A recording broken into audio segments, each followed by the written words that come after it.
বাবার কাঁধে লুকিয়ে থাকে সন্তানের পৃথিবী। বিস্তারিত এই আপুর কাছ থেকে শুনুন। বাবা বাবা আমাদের মাথার ছাদ, বাবা ডাকের আলাদা স্বাদ। ব্যথা পেলে ও মা গো মরে গেলাম গো যেমন বেরোয়, ওরে বাবা রে কি ব্যথা রে, এটাও ভেতর থেকেই আসে। মা নিঃসন্দেহে পৃথিবীর শ্রেষ্ঠ উপহার, এর পেছনেও বাবা। মাকে তো পছন্দ করে বাবাই নিয়ে আসে, তারপর তো আমরা আমাদের মাকে পাই। হ্যাঁ, মা ডাকের যেমন কোনো তুলনা নেই, তেমন বাবা ডাকের কোনো ব্যাখ্যা নেই। হ্যাঁ, মায়ের মতন বাবাকে সব কথা খোলাখুলি বলা যায় না ঠিকই, কারণ আমরা জানি বাবাকে না বললেও বাবা বুঝে যাবে। মা ডাক শোনার জন্য মায়েরা ঠিক যতটা কষ্ট করে, বাবা ডাক শোনার জন্য বাবারাও ঠিক ততটাই। মা যদি মাতৃভাষা হয়, তাহলে বাবা আমাদের পিতৃ পরিচয়, আমাদের পদবী, আমাদের গোত্র। মা যদি নারীর টান হয়, তাহলে বাবা আমাদের রক্ত। মা ছাড়া ঘর খালি মনে হলে, বাবা ছাড়া জীবনটাই খালি। বাবার কাছ থেকে ফেরার সময় হয়ে আসলে ঘড়ির কাঁটার দিকে নিজে থেকেই বারবার চোখ চলে যায়।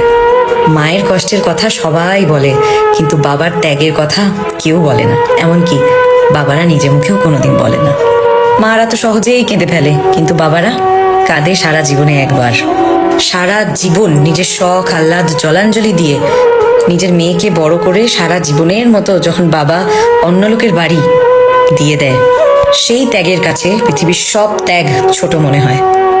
একজন মেয়ের বাচ্চা হলে হসপিটালে সবাই আগে বাচ্চাটাকে দেখতে চায়, কিন্তু একমাত্র বাবা যে নিজের বাচ্চাটাকে, নিজের মেয়েকে সবার আগে দেখতে চায়।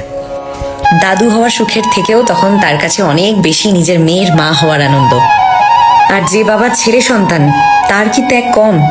ছোটবেলা থেকে ছেলের যাবতীয় আবদার মিটিয়ে, জেদ মিটিয়ে, নিজের সবটুকু রোজগার দিয়েই হোক বা লোকের কাছে ধার বাকি করেই হোক, ছেলেকে ভালো জায়গায় পড়াতেই হবে, যেখানে ছেলে পড়তে চায়। যদি সেটা বিদেশ হয় তবে তাই। তারপর ছেলে নিজের পায়ে দাঁড়িয়ে গেলে, প্রতিষ্ঠিত হয়ে গেলে, তখন বাবা টাকা রাখতে শুরু করে তার বউয়ের জন্য, তার বিয়ের জন্য, তারপর তার ছেলে মেয়ের জন্য। তবুও ছেলের থেকে এক পয়সাও মুখ ফুটে চাইতে পারে না কোনো বাবা। তাই বাবার ত্যাগ কল্পনার বাইরে, তাই হয়তো বাবার স্থান মাথার উপরে।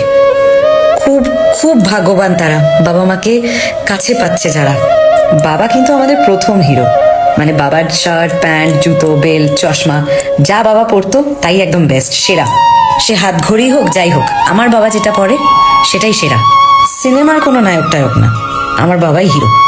সব থেকে অদ্ভুত ব্যাপার, বাবার থেকে 10 টাকার নোট পেলেও খরচা করতে ইচ্ছে করে না। বাবার দেওয়া প্রতিটা নোট জমিয়ে রাখতে ইচ্ছে করে। খরচা করলে মনে হয় একটা একটা করে নোটের সাথে একটা একটা করে স্মৃতি খরচা করে ফেলছি। একটা ব্যাপার হলো, মা কিছু বললে গায়ে লাগে না, অত বকলে মারলে কিছুতেই কিছু গায়ে লাগে না, কিন্তু বাবা যদি কিছু বলে দেয়, ব্যাস অভিমানের একদম পাহাড় হয়ে দাঁড়ায়। এদিকে মা 1000 বার একটা জিনিস বারণ করলেও আমরা পাত্তা দিই না বা শুনি না, মা তো বলছে তো ঠিক আছে। কিন্তু বাবা যদি একটা কিছু বারণ করে দিল একটু গম্ভীর গলা করে, ব্যাস আর কারো সাধ্য নেই সেটা খণ্ডানোর।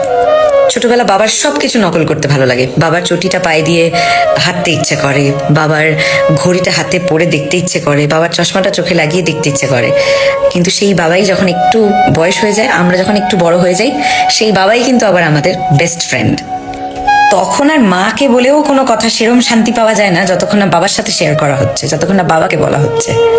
সত্যি চরম দুর্ভাগ্য তাদের, যারা চেয়েও আজ বাবার সাথে কিছু শেয়ার করতে পারছে না, যাদের বাবা নেই, ছেড়ে চলে গেছে। কোনো আবদার, কোনো জেদ বাবার কাছে আর করা যাচ্ছে না। বাবার ভয় তাড়াতাড়ি বাড়ি ফেরার তাড়া থাকছে না। মায়ের শাসন ঠিক যতটা প্রয়োজন আমাদের জীবনে, বাবার শাসন হয়তো তার থেকে লাখ গুণ বেশি।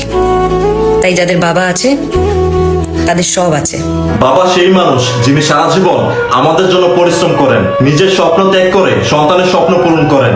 আমরা যখন ছোট ছিলাম তখন বাবার কাঁধেই ছিল আমাদের পৃথিবী, কিন্তু আমরা বড় হবার পরে অনেকেই বাবার কষ্ট ভুলে যাই। মনে রাখতে হবে, মায়ের মতো বাবার সমান ভালোবাসা ও যত্নের দাবিদার।